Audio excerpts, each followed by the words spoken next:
Baik, selamat pagi untuk jemaat dan simpatisan sekalian yang saya kasih di dalam nama Tuhan kita Yesus Kristus. Bagaimana kabarnya? Puji Tuhan, semua dalam keadaan baik, dalam keadaan sehat. Puji Tuhan, kita bisa berkumpul bersama-sama, bernyanyi, memuji nama Tuhan, tentu adalah kesukaan terbesar bagi hidup orang percaya. Memuji Tuhan kita yang maha dahsyat. Sesuatu yang akan kita lakukan saat ini bahkan nanti di dalam kekekalan. Begitu. Makanya kalau ada orang yang agak malas nyanyi, agak malas memuji nama Tuhan, nanti di sorga makin malas dia begitu. Di sorga tuh kita akan diberikan lagu-lagu yang baru untuk memuji nama Tuhan kita. Jadi kita sudah memuji nama Tuhan kita, dan sekarang kita akan belajar firman Tuhan. Mari kita buka Alkitab kita dalam 2 Timotius. Kita lanjutkan pembelajaran kita minggu kemarin. Kemarin kan bagian pertamanya ya. Begitu. Sekarang kita akan lanjut bagian keduanya. 2 Timotius pasal 1. Bagian kedua kita akan lihat dari ayat ke-8 hingga ayat yang ke-14. Dari ayat yang ke-8 hingga ayat yang ke-14, jika sudah menemukannya, kita akan baca silih berganti. Ayat ke-8, jemaat ayat ke-9, demikian silih berganti hingga ayat ke-14. 2 Timotius pasal 1, ayat yang ke-8 hingga 14. Jadi, janganlah malu bersaksi tentang Tuhan kita, dan janganlah malu karena aku, seorang tahanan karena Dia, melainkan ikutlah menderita bagi Injil dengan kekuatan Allah.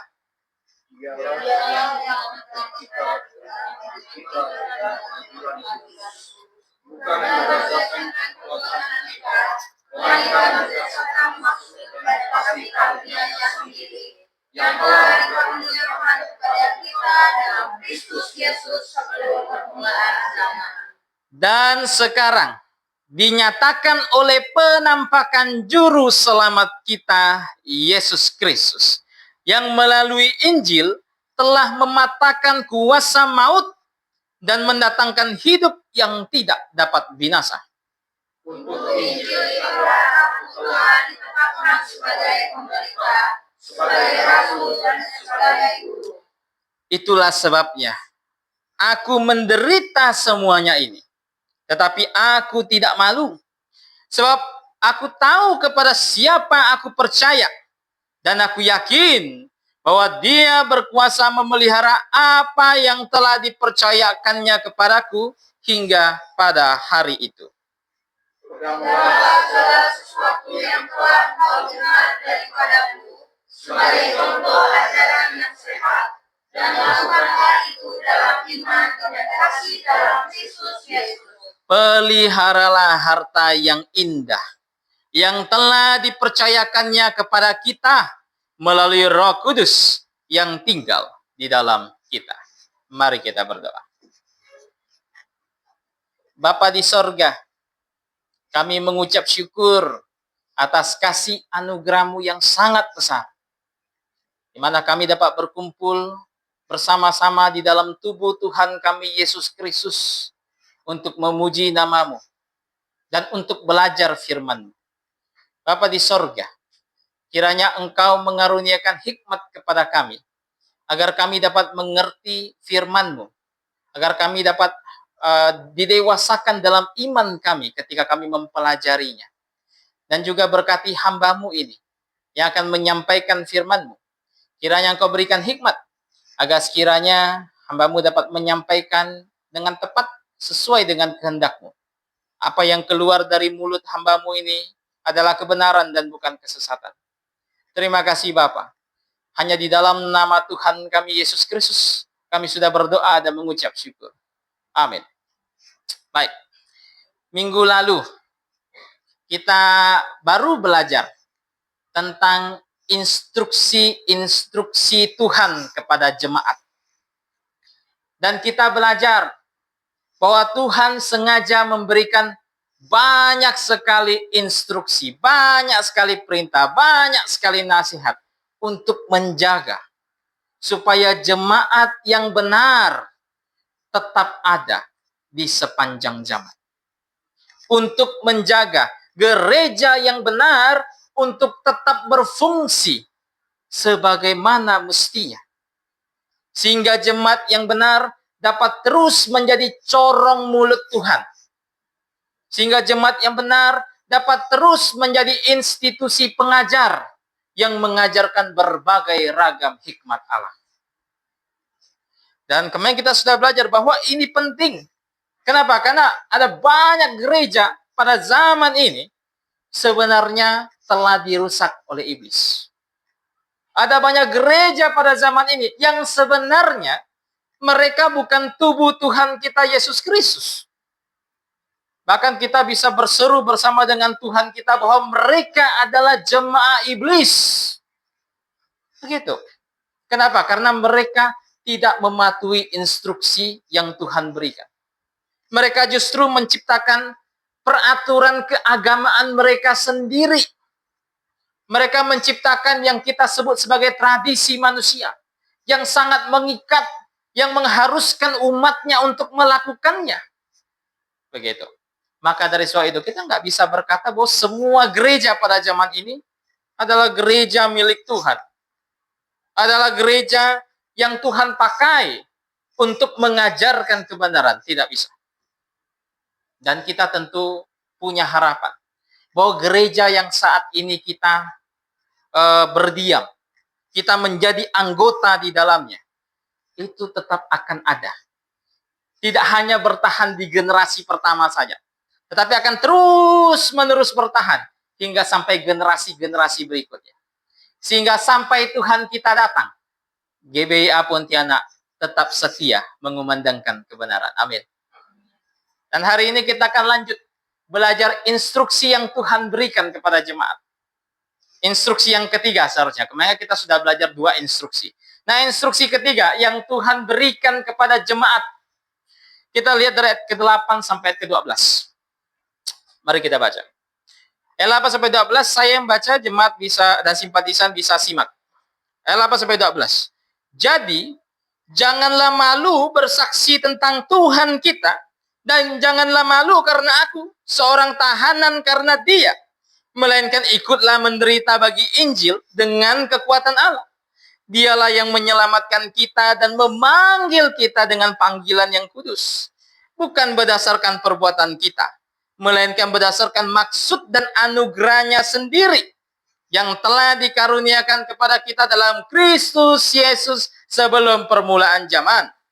Dan sekarang dinyatakan oleh penampakan juru selamat kita Yesus Kristus yang melalui Injil telah mematahkan kuasa maut dan mendatangkan hidup yang tidak dapat binasa. Untuk Injil inilah aku telah ditetapkan sebagai pemberita, sebagai rasul dan guru. Itulah sebabnya aku menderita semuanya ini, tetapi aku tidak malu. Sebab aku tahu kepada siapa aku percaya, dan aku yakin bahwa Dia berkuasa memelihara apa yang telah dipercayakannya kepadaku hingga pada hari itu. Apa yang Tuhan berikan? Instruksi apa yang Tuhan berikan? Yang ketiga, Tuhan menginstruksikan jemaat untuk berani mengambil bagian dalam penderitaan Injil. Sekali lagi, Tuhan memberitahukan kepada jemaat untuk siap mengambil bagian dalam penderitaan Injil. Oh saudaraku, penganiayaan adalah sesuatu yang menjadi ciri khas hidup Kristiani. Kesulitan telah menjadi bagian dalam hidup kita sebagai orang Kristen. Kenapa? Karena kita Kristen. Kenapa? Karena kita adalah pengikut dari Tuhan kita Yesus Kristus. Apa yang Tuhan katakan? Bahwa dunia membenci aku, kata Tuhan. Demikian juga dunia akan membenci kita. Kenapa? Karena murid tidak melebihi guru. Tidak. Kalau gurunya dibenci oleh dunia, maka muridnya juga akan dibenci oleh dunia ini. Jadi ini merupakan ciri khas dari hidup Kristiani. Bahkan Tuhan sudah kumandangkan Bahwa kalau misalnya ketika kita telah bertobat dan percaya kepada Kristus, namun dunia ini tidak memiliki perubahan sikap terhadap kita, maka sepertinya kita belum sungguh diselamatkan. Maka sepertinya kita masih menjadi bagian milik dunia. Itu pasti, saudaraku. Seandainya kalau kita ngaku bahwa kita sudah bertobat dan percaya kepada Kristus, namun dunia tidak memiliki perubahan sikap kepada kita, mesti hati-hati. Jangan malah senang. Saya percaya Tuhan, tapi dunia menyambut saya dengan tangan terbuka. Enak juga ini begitu. Jangan senang. Itu justru adalah tanda yang pertama bahwa kita semua bukan milik Kristus. Begitu. Tetapi bayangkan, penderitaan yang sudah menjadi gaya hidup Kristiani, namun Tuhan memerintahkan kita untuk lebih menderita lagi. Dengan cara apa? Dengan cara pergi memberitakan Injil dari Tuhan dan Juru Selamat kita. Kita tidak menginjil sekalipun, seandainya kita hidup saleh di hadapan Tuhan dengan gaya hidup Kristiani, kita sudah dibenci dunia. Diperolok. Jika tiba-tiba ada penganiaya datang, ISIS misalnya, orang Kristen, nyangkal nggak? Kalau nggak, tembak mati. Tetapi lebih lagi, Tuhan suruh kita pergi memberitakan satu pesan yang iblis sangat-sangat benci. Satu pesan yang dibenci oleh iblis amat sangat. Itu pesan apa? Pesan mengenai pertobatan dan iman kepada Kristus. Pesan bahwa seluruh dunia ini dapat diselamatkan jika mereka bertobat dan percaya kepada Kristus. Anda bisa bayangkan betapa bencinya iblis akan pesan tersebut. Iblis yang bermusuhan dengan Allah. Iblis yang berseteru dengan Tuhan kita. Bahkan dari sejak Taman Eden, Tuhan sudah umumkan perseteruan tersebut. Apa yang Tuhan katakan? Bahwa akan ada permusuhan antara keturunanmu dan keturunannya. Perseteruan ini sudah diumumkan sejak Taman Eden. Dan terus berlanjut hingga zaman sekarang. Kira-kira seberapa benci, seberapa dongkolnya iblis dengan berita tersebut. Apalagi dengan orang yang membawa berita tersebut. Saudaraku, iblis juga tahu bahwa berita tersebut tidak akan memberikan dampak apapun jika tidak ada yang memberitakannya. Iblis juga tahu itu. Tuhan juga tahu itu. Walaupun Tuhan sangat maha kuasa, tetapi Tuhan memakai manusia untuk membawa berita tersebut. Sehingga berita tersebut dapat berdampak kepada seluruh bangsa di muka bumi ini. Karena iblis tahu bahwa berita tersebut baru bisa membawa dampak jika ada yang memberitakannya. Maka bagi siapapun yang mau memberitakan Injil, karena dirinya sudah diselamatkan, karena dirinya adalah murid Tuhan, karena dia merasa berhutang kepada Tuhan, dan dia merasa punya kewajiban untuk pergi menyampaikan Injil itu, kemanapun dia pergi, siapapun itu, maka iblis akan berusaha amat sangat untuk menghalangi orang-orang tersebut. Dengan berbagai cara. Mulai dari cara yang paling halus, sampai cara yang paling kasar. Mulai dari cara yang paling ringan, sampai cara yang paling keras, paling berat. Paulus dalam usahanya memberitakan Injil, kerap kali menderita. Bahkan ketika dia tulis surat ini kepada Timotius, dia sedang berada dalam penjara. Siap menghadap Kaisar Nero untuk diputuskan kepalanya. Begitu. Ketika dia tulis surat ini, saudara, dia sedang teraniaya. Karena apa? Karena Injil Yesus Kristus. Di dalam surat Efesus, ketika dia dipenjara untuk pertama kalinya, dia katakan bahwa dia dipenjara karena Tuhan kita Yesus Kristus. Jadi, penderitaan dalam memberitakan Injil ini telah menjadi bagian dari hidup Paulus. Saya ambil contoh, Paulus pergi ke kota Filipi. pergi menginjil di sana.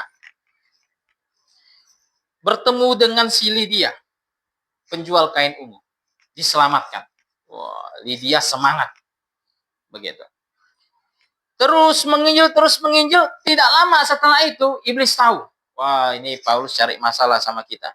Dia coba-coba memberitakan Injil di kota Filipi. Maka akhirnya apa? Iblis memakai satu kesempatan ketika Paulus mengusir setan yang merasuk seseorang yang terus mengikuti Paulus kemanapun pergi dan berseru, inilah hamba Allah yang diberkati. Begitu. Paulus risih juga, diusir iblisnya. Satu momen itu dipakai iblis. Akhirnya iblis menggerakkan orang-orang yang menjadi tuan atas orang kerasukan itu untuk menangkap Paulus. Kenapa? Karena sumber mata pencaharian mereka lenyap gara-gara iblisnya diusir sama Paulus. Ditangkap, masukkan ke penjara. Begitu. Dan ini terus terjadi dalam hidup Paulus. Hanya gara-gara apa? Memberitakan satu pesan saja. Yaitu bahwa semua orang di dunia ini adalah manusia berdosa. Bahwa semua orang di muka bumi ini harus binasa. Bahwa semua orang di dunia ini tidak dapat diselamatkan tanpa melalui pertobatan dan iman kepada Kristus. Hanya berita ini saja. Begitu. Dan bukan hanya Paulus. Banyak sekali anak Tuhan yang rela menanggung penderitaan akibat pemberitaan Injil Yesus Kristus. Ada anak-anak Tuhan yang dikuatkan amat sangat. Ketika mendengar cerita tentang anak-anak Tuhan yang menderita karena Injil. Ada yang dikuatkan amat sangat. Tetapi ada juga yang tidak dapat menanggung itu semua. Ada juga di antara mereka yang tidak dapat menanggung semua penderitaan tersebut. Sehingga ketika penderitaan mengancam, penganiayaan mengancam, mereka lebih pilih apa? Lebih pilih tutup mulut mereka. Lebih pilih apa? Lebih pilih untuk menyelamatkan nyawa mereka. Mereka tidak peduli lagi dengan pemberitaan Injil. Yang mereka pedulikan saat ini adalah nyawa mereka. Supaya sekiranya tidak binasa pada hari itu. Bahkan ada juga anak-anak Tuhan yang mungkin tidak mengalami penderitaan. Tetapi sudah keburu gentar. Gara-gara dengar cerita ada orang teraniaya karena Injil.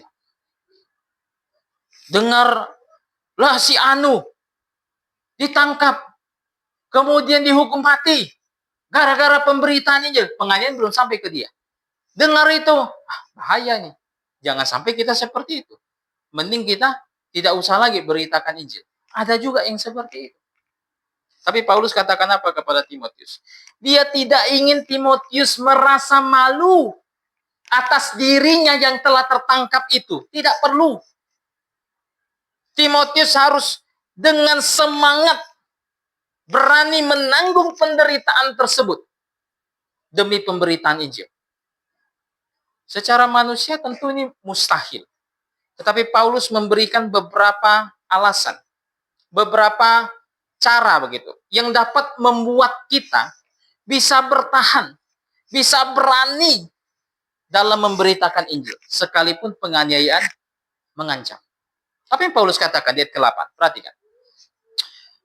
Janganlah malu bersaksi tentang Tuhan kita, dan janganlah malu karena aku seorang tahanan karena dia, melainkan ikutlah menderita bagi Injil dengan kekuatan Allah. Jadi Paulus kasih tahu kepada Timotius, tidak perlu malu. Kamu bisa melakukannya. Kenapa? Karena ada kekuatan Allah yang menyertai mereka yang pergi memberitakan Injil. Ini sering saya kumandangkan. Sering saya kumandangkan. Saudaraku, pekerjaan ini bukanlah pekerjaan yang mudah. Jangan terlalu termakan oleh buayan-buayan para ekumene yang menganggap pemberitaan Injil sebagai pekerjaan yang tidak begitu sulit. Jangan. Pemberitaan Injil adalah pekerjaan yang sangat-sangat sulit. Sangat-sangat sulit, saya katakan. Ketika seseorang harus mempertahankan pengajaran, mempertahankan Injil yang benar, pergi memberitakan itu kepada semua orang. Kalau dia tidak putuskan untuk kompromi, maka dia pasti akan kesulitan. Kalau dia tidak putuskan untuk mengkompromikan pesan-pesan yang akan disampaikan, maka dia pasti akan mengalami kesulitan yang sangat amat banyak. Ada banyak gereja di luar sana mengkompromikan Injil dari Yesus Kristus. Mereka berpikir, oh kita harus menyelamatkan banyak jiwa. Tapi kalau kita mempertahankan pesan Tuhan bahwa manusia berdosa, mereka harus binasa dalam neraka, memperkenalkan neraka seperti apa dan lain sebagainya, menuntut mereka untuk bertobat dan membuang semua gaya hidup lama mereka. Sepertinya ini sulit. Sepertinya sulit. Menurut anggapan mereka, sepertinya sulit. Bayangkan tiba-tiba ketemu orang, kita nginjil, kita kasih tahu tentang neraka. Wah, saya rasa nggak semua orang akan terima. Nggak semua orang akan happy menyambut berita neraka, enggak begitu. Bisa jadi ada beberapa orang yang sangat marah besar. Sangat marah besar. Tapi kalau ingin tidak mengalami kesulitan, ya udah, kompromikan saja. Tidak perlu beritakan neraka, tidak perlu beritakan pertobatan, tidak perlu beritakan orang berdosa, cukup beritakan yang enak-enak saja. Bahwa ada sorga di sana. Tempat yang nikmat, seperti saksi Yehova kalau beritakan Injil. Pernah ketemu saksi Yehova? Saksi Yehova kalau beritakan Injil tuh pokoknya yang enak-enak yang dia beritakan. Sekarang tuh derita semua, nggak enak hidup di dunia, tapi Tuhan janjikan tempat yang nyaman sekali. Tempat di mana airnya ngalir, tenang begitu. Tempat yang di mana binatang-binatang tidak akan saling menyakiti. Tempat yang Tuhan sudah sediakan bagi nggak semua orang sih, 144.000 kalau menurut saksi Yehova yang masuk surga. Begitu. Kalau ingin kompromikan seperti itu ya aman begitu. Tapi kalau ingin mempertahankan, ini bukan pekerjaan mudah. Secara manusia, mustahil dilakukan oleh kita dengan kekuatan kita. Sama seperti di kitab Wahyu yang pernah kita pelajari. Kekuatan manusia itu kecil.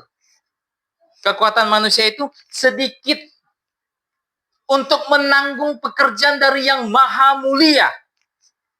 Menanggung pekerjaan dari yang maha agung. Saya rasa manusia yang terbatas takkan bisa menanggungnya. Tidak akan pernah bisa.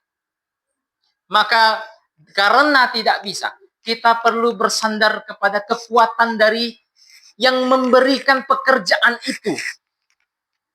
Perlu bersandar kepada kekuatan dari Sang Maha Agung untuk mengerjakan pekerjaan tersebut. Tidak heran, dalam pemberitaan Tuhan Yesus, ketika Yesus memberitahukan kepada murid-murid pesan untuk memberitakan Injil, apa yang Tuhan katakan? Segala kuasa baik di sorga maupun di bumi telah dikaruniakan kepadaku. Pergilah, katanya. Baru disuruh pergi. Tuhan nggak balik, pergilah dulu baru kasih tahu kuasanya sudah diberikan. Enggak, dia kasih tahu dulu kuasa sudah diberikan kepadanya. Baru disuruh pergilah, beritakanlah Injil. Dan di akhir penutup perintah Tuhan, apa yang Tuhan katakan? Aku akan menyertai kamu hingga sampai akhir masa. Begitu. Kenapa? Karena Tuhan sendiri tahu bahwa semua pengerjanya harus bergantung kepada Dia. Tidak bisa tidak. Jika hanya bergantung kepada manusia, pekerjaan ini tak akan selesai. Tak akan selesai. Tidak akan ada orang yang berhasil. Di dalam kitab Yesaya, Yehuda pernah gentar karena terancam oleh Asyur. Sebab Asyur waktu itu lagi naik daun. Menjadi negara yang lumayan overpower sebelum Babel. Coba-coba serang Yehuda. Bahkan banyak wilayah Yehuda sudah ditaklukkan Asyur waktu itu. Sampai akhirnya Raja Asyur utus beberapa orang pergi ke Yehuda. Kasih tahu mereka. Mereka harus menyerah. Oh, datanglah utusan-utusan itu sambil menghina Allah Israel dan berkata kepada rakyat Yehuda, jangan pernah percaya dengan Hizkia, Raja Yehuda waktu itu. Hizkia, jika dia suruh kita untuk berserah kepada Tuhan, Tuhan akan bebaskan kita, jangan percaya. Karena tidak ada satu dewa pun yang dapat melepaskan bangsanya dari tangan Tuanku Raja Asyur. Waduh, nantang Tuhan dia. Begitu. Yehuda saking gentarnya coba-coba cari bantuan dari bangsa-bangsa sekitar. Ya ini kan hal yang bisa dipikirkan manusia lah. Coba Anda bayangkan kalau misalnya negara kita akan diserang dan kita adalah petinggi negara tersebut. Hal paling masuk akal yang mau dilakukan itu apa? Cari bantuan. Siapa negara-negara yang bersekutu dengan kita, kita minta bantuan sama mereka. Minta bantuan militer, persenjataan, dan lain sebagainya. Ini kan yang paling masuk akal. Begitu, dalam hidup manusia. Tapi apa yang Tuhan katakan lewat Yesaya? Jangan bersandar kepada Mesir. Bahkan sebelum pengumuman tersebut, Tuhan sudah menubuatkan bahwa Mesir akan Tuhan hukum. Mesir hanyalah kayu lapuk, kata Tuhan. Jadi yang harus dilakukan apa? Tuhan suruh Yesaya kasih tahu. Bersandar sama aku. Asyur tidak akan pernah nyerang kota ini. Takkan berhasil. Alhasil dalam satu malam, tentara Asyur dimatikan semua sama Tuhan. 800-an ribu tentaranya mati satu malam. Tuhan hanya utus satu malaikat saja. Satu malaikat sikat habis. Begitu. Itu yang terjadi. Ketika Yehuda akhirnya memutuskan untuk bersandar kepada kuat kuasa Tuhan. Yehuda terselamatkan dari ancaman Asyur. Sesuatu yang mungkin tidak terpikirkan oleh banyak orang pada waktu itu. Begitu. Kenapa? Karena hanya kepada Tuhanlah, Tuhan katakan, tempat perlindungan yang aman. Kenapa? Karena Tuhanlah pribadi satu-satunya yang maha kuasa. Dan pribadi tersebut kini pada zaman ini memberikan satu perintah untuk kita kerjakan. Yaitu memberitakan Injil kepada semua orang. Maka pribadi tersebut pasti akan memampukan jemaat ini dengan kekuatan untuk menghadapi penderitaan yang ada. Sehingga sekalipun penderitaan itu datang, jemaat yang bersandar kepada Tuhan tak akan padam semangat. Tetap bergiat untuk pergi mengambil bagian dalam penderitaan tersebut. Tapi tidak hanya Paulus kasih tahu, ada kekuatan Tuhan yang memampukan jemaat untuk menghadapi penderitaan tersebut. Apalagi yang Tuhan kasih tahu. Dia 9-10. Tuhan kasih tahu begini. Dialah yang menyelamatkan kita dan memanggil kita dengan panggilan kudus. Bukan berdasarkan perbuatan, melainkan berdasarkan maksud dan anugerahnya sendiri yang telah dikaruniakan kepada kita dalam Kristus Yesus sebelum permulaan zaman. Dan sekarang dinyatakan oleh penampakan juru selamat kita, Yesus Kristus, yang melalui Injil telah mematahkan kuasa maut dan mendatangkan hidup yang tidak dapat binasa. Apalagi yang bisa membuat kita dapat dengan senang hati mengambil bagian dalam pemberitaan Injil.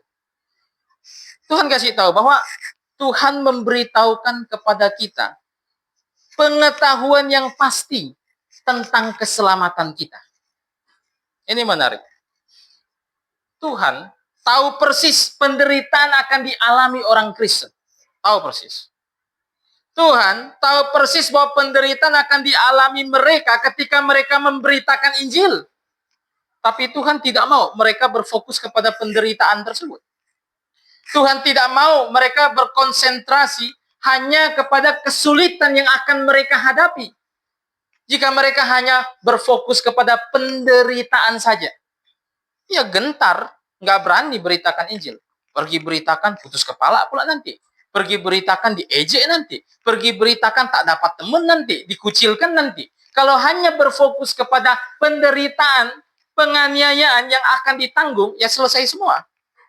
Kekristenan hanya akan bertahan sampai abad pertama saja.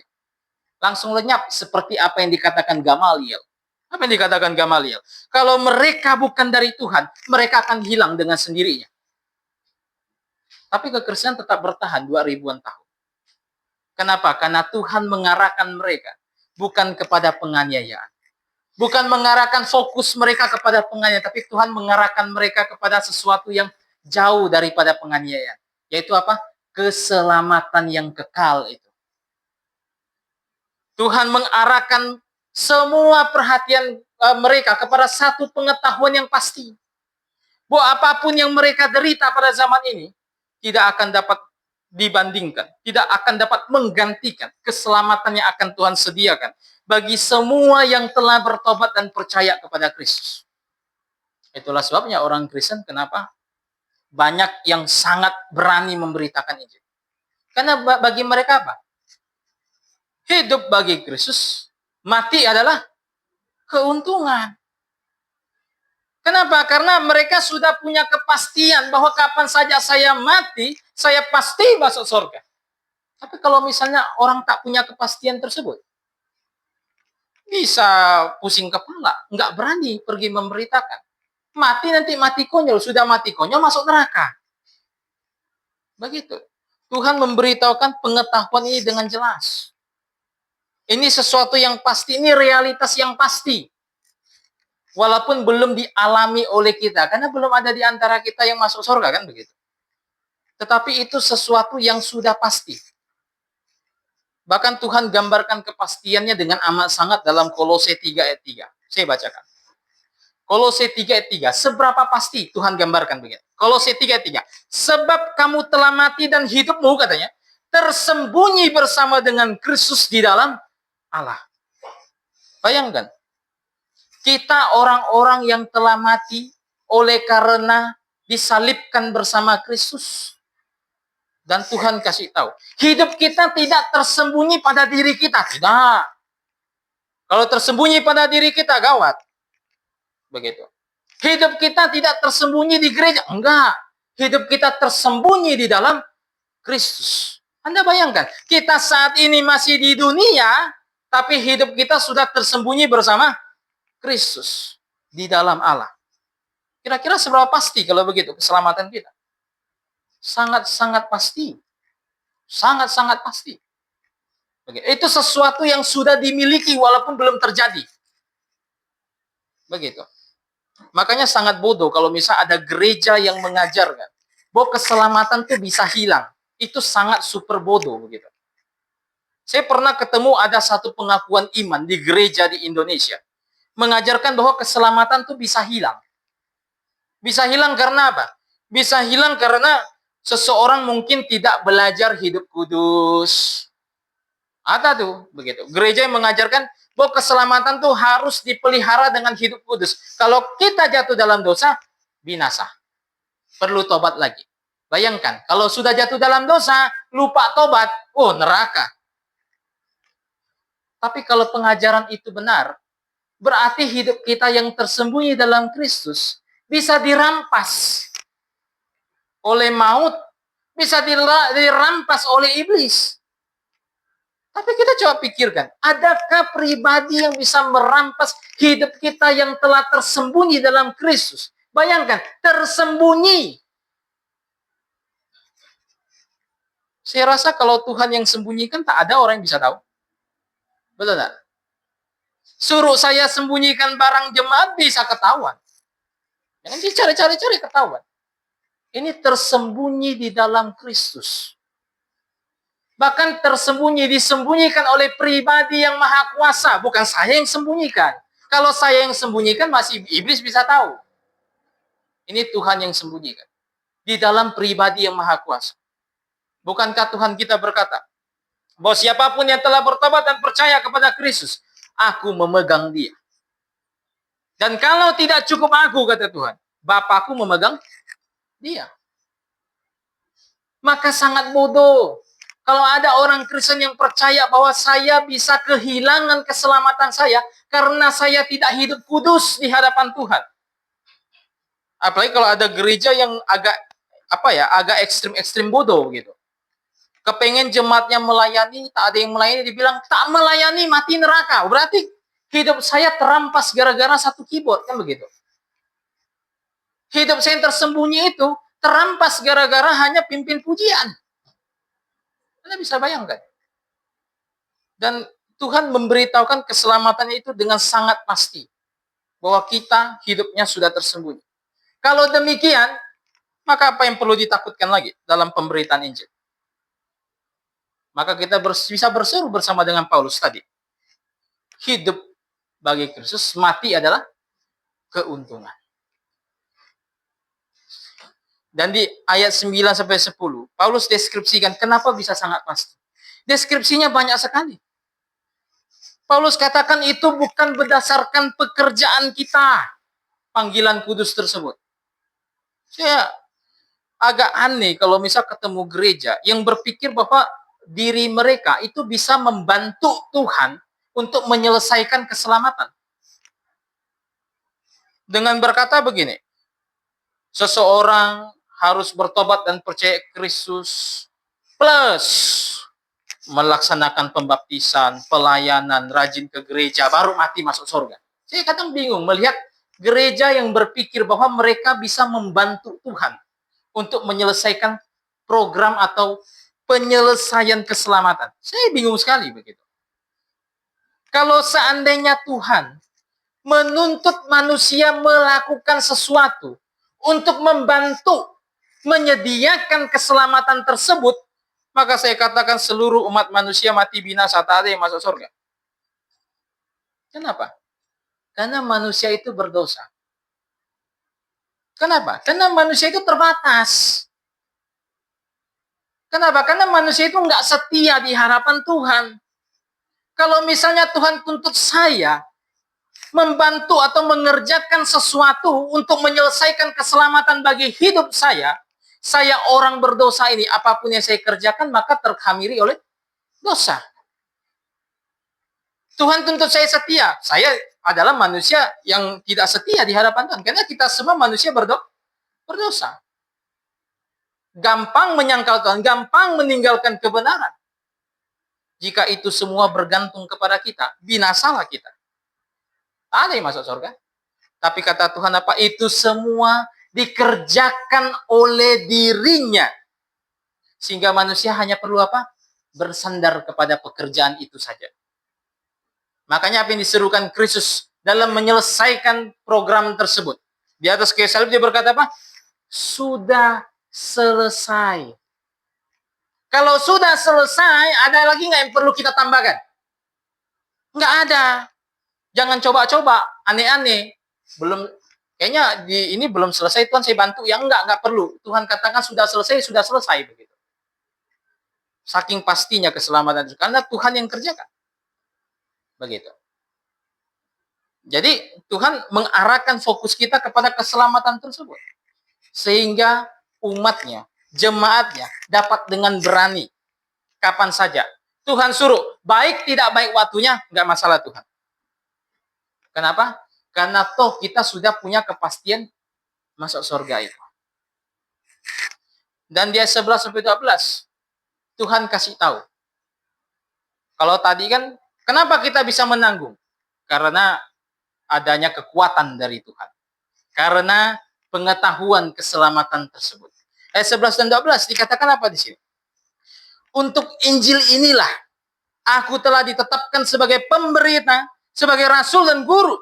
Itulah sebabnya aku menderita semuanya ini, tetapi aku tidak malu sebab aku tahu kepada siapa aku percaya. Dan aku yakin bahwa dia berkuasa memelihara apa yang telah dipercayakannya kepadaku hingga pada hari itu. Jadi, apalagi? Penguatan dari Tuhan sehingga kita bisa menghadapi penderitaan tersebut. Ya 11 dan 12 kita bisa bertahan untuk menanggung penderitaan tersebut karena kita punya contoh dan teladan. Kita bisa bertahan dalam menghadapi penderitaan tersebut, penderitaan dalam pemberitaan Injil karena kita punya contoh dan teladan. Timotius contoh dan teladannya jelas. Hidup bersama dengan dia bahkan. Yaitu Rasul Paulus. Paulus katakan bahwa Timotius bisa menyelidiki bagaimana hidupnya, bagaimana kepelayanannya, bisa menyelidiki dari dekat. Kenapa? Karena tinggal bersama. Dan Timotius memiliki keyakinan yang pasti. Punya keberanian yang membara. Kenapa? Karena dia sudah punya contoh dan teladan. Yang berani mati bagi Injil Kristus. Begitu. Kekristenan itu dibangun di atas darah. Kekristenan itu dibangun di atas darah. Satu rantai yang penuh dengan darah. Rantai yang dimulai dari abad pertama hingga sampai kita pada hari ini. Satu rantai yang tidak terputus. Saya sering katakan, orang Kristen yang tidak menghormati sejarah gereja mereka, itu orang Kristen yang tidak beres. Tidak beres. Karena dia tidak mengerti. Kebenaran bisa sampai kepada dia, itu karena apa? Kebenaran tidak hadir dengan sendirinya begitu. Seperti orang buka air, kerannya ngalir. Enggak begitu. Dia punya penyebab-penyebab hingga sampai akhirnya bisa tiba pada masa kita. Dan jika kita melihat sejarah, penyebab kenapa kebenaran bisa sampai kepada kita, di tangan kita hari ini, itu karena darah dari leluhur iman kita. Ada banyak sekali orang-orang Kristen yang menderita hanya karena iman mereka. Mungkin banyak dari kita pernah dengar Tyndale. Tyndale ini penerjemah Alkitab. Dia punya impian tuh besar sekali. Dia punya impian tuh semua orang. Dari petani sampai orang kaya. Dari pedagang sampai orang yang paling miskin. Kemanapun mereka pergi, mereka bisa baca Alkitab. Yang bertani sambil bajak sawah bisa ngobrol tentang Alkitab dengan teman bajak mereka. Ini impian Tyndale. Begitu. Impian Tyndale. Bahkan impian tersebut saking besarnya, dia berani menentang hukum gereja pada waktu itu yang melarang orang untuk punya Alkitab. Karena hukum gereja waktu itu orang awam tak boleh punya Alkitab. Dia terjemahkan dari bahasa Yunani, Ibrani ke dalam bahasa Inggris. Kalau yang sebelumnya Wycliffe, dia menerjemahkan dari Latin ke dalam bahasa Inggris. Leluhur juga itu. Begitu. Terjemahkan akhirnya kena tangkap hanya gara-gara iman dia. Bahwa semua orang bisa dan harus membaca Alkitab. Dia sama Wycliffe itu sama aja. Begitu. Tertangkap, dibakar. Di tiang bakaran, dibakar. Sebelum pembakaran dia berseru kepada Tuhan, bukakan mata Raja Inggris. Supaya apa? Supaya Raja Inggris matanya terbuka, kemudian mengizinkan penerjemahan kitab suci ke dalam bahasa rakyat setempat. Dan doa Tyndale di tiang bakaran tersebut terjawab. Raja James yang pertama mengizinkan Alkitab diterjemahkan. Dan akhirnya versi terjemahan tersebut kita kenal sebagai versi King James Version. Begitu. Kalau tidak ada orang model Wycliffe dan Tyndale, saya rasa akan sulit bagi kita punya Alkitab pada zaman ini. Begitu. Kalau tidak ada orang-orang seperti ini, saya rasa kita sebelum baca Alkitab mesti belajar bahasa Yunani Ibrani dulu. Nanti saya ngajar sini. Bahasa Yunani Ibrani, setelah bisa baru bisa baca. Nanti baru bisa nerjemahkan. Saya rasa seperti itu. Tapi oleh pengorbanan mereka demi iman mereka, mereka mati. Untuk terwujudnya peraturan tersebut. Dan masih banyak lagi. Bagaimana orang Kristen demi imannya berani mati. Berani mengorbankan nyawa, kepala dibakar, hidup-hidup bahkan. Hanya demi meneruskan satu iman ke generasi berikutnya. Oh, itu baru cerita tentang penerjemah Alkitab. Kita belum lihat banyak sekali korban-korban yang dihina sebagai Anabaptis, yang mati hanya karena menentang pengajaran gereja induk, di mana gereja induk mengajarkan apa? Mesti baptis bayi, mesti melakukan perjamuan kudus. Mereka tentang itu, dan banyak dari antara mereka mati. Itu semua dibangun di atas darah para martir, sehingga kebenaran bisa ada sampai kita hari ini. Itu semua contoh teladan, sehingga semua orang Kristen bisa, kalau ingin memberitakan Injil, tahu penderitaan akan dialami. Kalau misalnya sempat muncul kegentaran, ingat kembali bagaimana apa yang mereka lakukan demi iman tersebut, sampai akhirnya iman tersebut bisa sampai pada kita. Ingat kembali dan pikirkan visi kita, bahwa generasi berikutnya harus memiliki kebenaran. Jangan sampai kebenaran tersebut hanya berhenti pada zaman kita saja. Apa yang Paulus katakan? Ketika menghadapi penderitaan tersebut, dia katakan bahwa aku tahu kepada siapa aku percaya. Paulus tahu itu. Kenapa? Karena Paulus yakin bahwa dalam pemberitaan Injil, ketika Tuhan izinkan dia menderita, bagi dia tidak masalah. Kenapa? Karena dia tahu siapa yang dia percaya. Paulus tidak pernah memohon supaya penderitaan itu dihapus. Biar beritakan Injil itu santai, enak, begitu kan? Pergi beritakan Injil ke rumah orang, enggak, kita diusir. Pergi beritakan Injil kemanapun, enggak, kita digebukin orang. Enak juga kan begitu.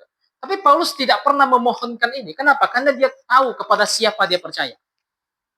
Kenapa? Karena Tuhan punya rancangannya sendiri. Dia mengizinkan umatnya menderita oleh karena pemberitaan Injil. Dia punya rancangannya sendiri. Untuk pada masa kita saat ini, kita berada di satu negeri yang sangat amat tentram dalam pemberitaan Injil. Tuhan pun punya maksudnya tersendiri, mengizinkan kita hadir di tengah-tengah tersebut. Tuhan punya maksud dalam segala hal yang dia izinkan. Dan Paulus yakin bahwa apapun yang Tuhan rencanakan, itu semua baik. Sekalipun dia menderita. Karena Paulus catatkan dalam surat Filipi, dalam pemenjaraannya. Dia katakan begini, sekalipun dia di penjara tak masalah. Karena pemenjaraannya justru oleh karena pemenjaraannya, seluruh kekaisaran, seluruh orang tahu bahwa dia dipenjara karena Kristus. Bayangkan. Oleh karena pemenjaraannya, Injil tersebar luas. Makanya Paulus katakan dia tak pernah gentar. Karena dia tahu kepada siapa dia percaya. Iman yang diwarisi Paulus ini adalah iman yang pernah diungkapkan oleh Hananya, Misael, dan Azaria di zaman Raja Babel. Ketika Raja Babel mau mencemplungkan mereka ke dalam tungku yang menyala, yang telah dipanaskan 7 kali lipat. Hananya, Misael, Azaria bilang, saya tak perlu lagi memberi jawab kepada Tuanku Raja. Jikalau Allah yang kami sembah menyelamatkan kami, ya sudah, beres. Tapi jika tidak menyelamatkan kami sekalipun, kami tidak akan sujud menyembah kepada patung buatan Tuhan. Iman mereka itu pasti. Karena mereka tahu, Allah nggak wajib selamatin kita dari penderitaan. Tidak wajib. Jika kita menderita hari ini, ya udah begitu. Ucapkan syukur saja. Karena Tuhan tidak pernah wajib membebaskan kita dari penderitaan. Tapi kalau Tuhan bebaskan kita dari penderitaan, ya ucapkanlah syukur. Tapi kalau kita menderita, ya nggak usah protes sama Tuhan. Seperti Hananya, Misael, dan Azaria. Saya suka dulu satu ayat, ayat 13.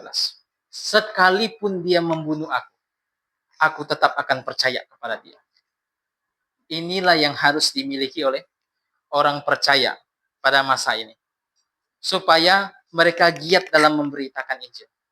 Tidak peduli penderitaan apa yang menghadang mereka. Dan inilah yang dibutuhkan gereja pada zaman ini.